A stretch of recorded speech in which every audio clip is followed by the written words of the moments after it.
गोस्वामी तुलसीदास जी महाराज को पत्नी की फटकार लगी, रामचरितमानस जैसे ग्रंथ की रचना हो गई। तुलसीदास जी महाराज को कौन नहीं जानते, सब जानते हैं।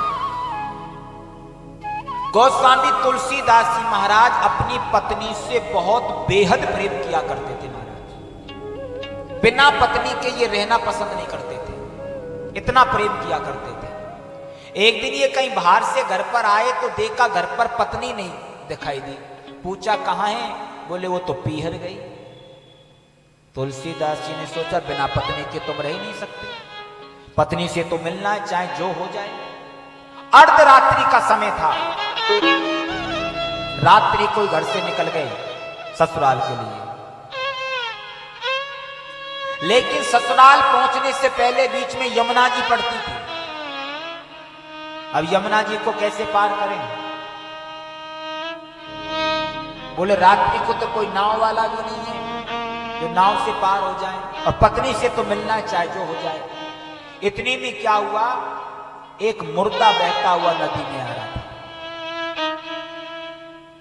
एक मुर्दा नदी में बहता हुआ आ रहा था। तुलसीदास जी महाराज पत्नी के प्रेम में इतने अंधे हो रहे थे, उस मुर्दे को लकड़ी समझा, लकड़ी समझकर मुर्दे पर बैठ गए और नदी को पार कर गए।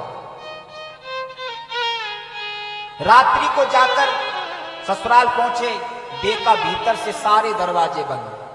अब भीतर कैसे जाएं? पत्नी से तो मिलना है चाहे कुछ भी हो जाए। घूम करके महलों के पीछे आए।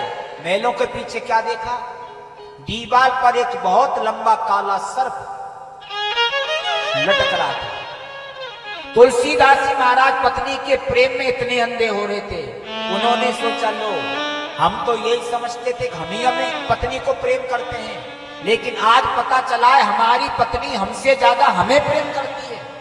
देखो कितनी समझदार है, हमें आने के लिए रस्सी की व्यवस्था कर रखी है। सर्प को रस्सी समझा और पकड़ करके चढ़ गए। रात्रि को जाकर पत्नी को जगाया। पत्नी ने देखा तुम यहां कैसे, दरवाजे सारे बंद हैं। अरे बोले देवी तुमने तो रस्सी लटका रखी थी, उससे पकड़ करके हम आए हैं। पत्नी ने महलों के पीछे जाकर के देखा तो कोई रस्सी नहीं थी, दीवार पर एक काला सर्प लटका हुआ था। पत्नी ने कहा तुमने रात्रि को नदी कैसे पार करी? अरे बोले देवी एक लकड़ी बह करके आ रही थी, उस पे बैठ करके पार करी। पत्नी ने नदी में जाकर के देखा तो कोई लकड़ी नहीं थी, एक मुर्दा था जो किनारे से लगा हुआ था। गोस्वामी जी की पत्नी को बड़ा बुरा लगा और फटकारते हुए कहने लगी, अरे मैंने तुम जैसा मूर्ख इंसान नहीं देखा।